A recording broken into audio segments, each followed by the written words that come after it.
Hello people, Tony here and welcome back to another episode of TTBurger Game Reviews, and today we are continuing my Red Faction series review with episode 124 part 3 of 4. Now those of you who missed what happened in episode 124 part 2 of 4, fear not, I got you covered here with something called a TTBurger recap to show you all what you missed. In episode 124 part 2 of 4, I took a look at Red Faction 2 for the PlayStation 2, Xbox, Nintendo GameCube, and the PC, and gave it a 4.5 out of 10 because it had nothing to do with the Red Faction series. The story was bland and dull, and the characters weren't that interesting, stuff like that, and it did not feel like a Red Faction game at all. It felt like a generic first-person shooter with the Red Faction name slapped on it, and it just wasn't worth being called Red Faction 2 in my opinion. So I didn't like it and stuff. I know there were people who did like it, but me, I was one of the people who did not like it. But if you have to check it out and stuff, if you're a fan of first-person shooters, approach this game with caution. Now for episode 124 part 3 of 4, we're going to be looking at the very first Red Faction game that was released for the 7th generation of gaming, like on the PlayStation 3 and the Xbox 360 and stuff like that. That takes the Red Faction series in a whole new direction here, and we got it right here. This is Red Faction Guerrilla, released in the summer of 2009. Now, what is there to say about Red Faction Guerrilla? Simple. This, in my opinion, is the best Red Faction game ever made. This is the real successor to the original Red Faction and works really well. This time, instead of a first-person shooter, we have an open-world sandbox game that takes place on Mars, which basically makes it Grand Theft Auto on Mars. My favorite thing about Red Faction Guerrilla is that you can wreck anything in the environment thanks to the improved Geo-Mod engine, which has been improved over the first two games, and you can wreck anything in sight. You can also drive cool-ass vehicles as well, but we'll get to more of that later on. Now let's start the story here. This time you play as Alec Mason, who is voiced by Troy Baker, who is an Earthborn miner engineer who arrives on Mars to start a new life with his brother Daniel, who is a member of Red Faction. Daniel tells Alec about the EDF Earth Defense Forces and asks Alec to join the Red Faction. Then Daniel's gunned down and murdered by EDF, and Alec is rescued by the Red Faction guerrillas where he meets Samaya the inventor, Jenkins the psychotic, and Hugo Davis the commander of the team. And the story follows as they try to defeat the EDF and take back Mars. The story also has references to the first game, like it mentions Ultor, Parker, and Theos and such, and the story is great, and I enjoyed it and stuff. And it is also a much better storyline than Red Faction 2's story, that's for sure. Now for the graphics look awesome. You have great character models in the background, even the vehicles look awesome too. The best part of the graphics is the destruction, like when you destroy the buildings and stuff like that and you see them collapse to the ground. It looks very realistic and looks fun to watch and stuff. The cutscenes also look great, even though there aren't many of them, and also there's no frame rate issues at all in the game. Now for sound is awesome. Excellent voice setting mainly by Troy Baker, Kerry Walgren, and Michael McConney, who do a fantastic job with the voice work. The music is great, but I didn't pay the close attention to it, but from what I heard, the music is great.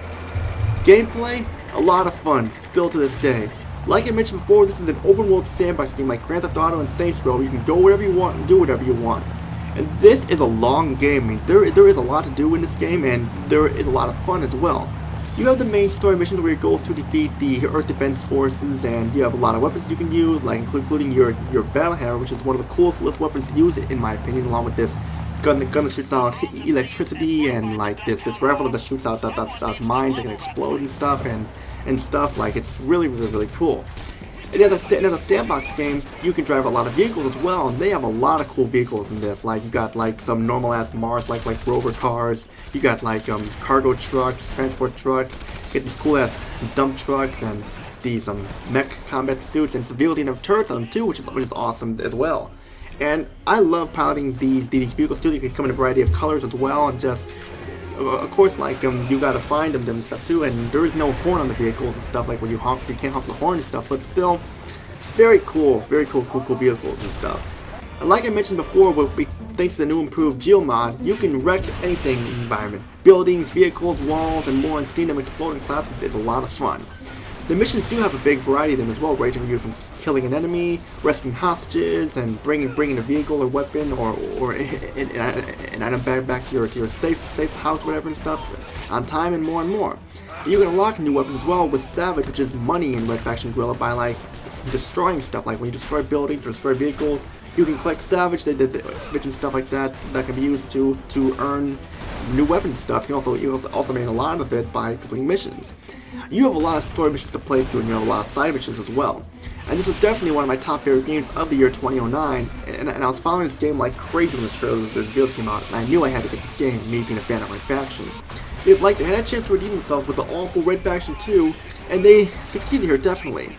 I am aware that there are people who did not like the change of the gameplay from the first two Red Factions, but I feel like they made the right choice to make this game a third-person action-adventure sandbox thing. And I love this game. It's awesome, definitely, and still holds up really well to this day.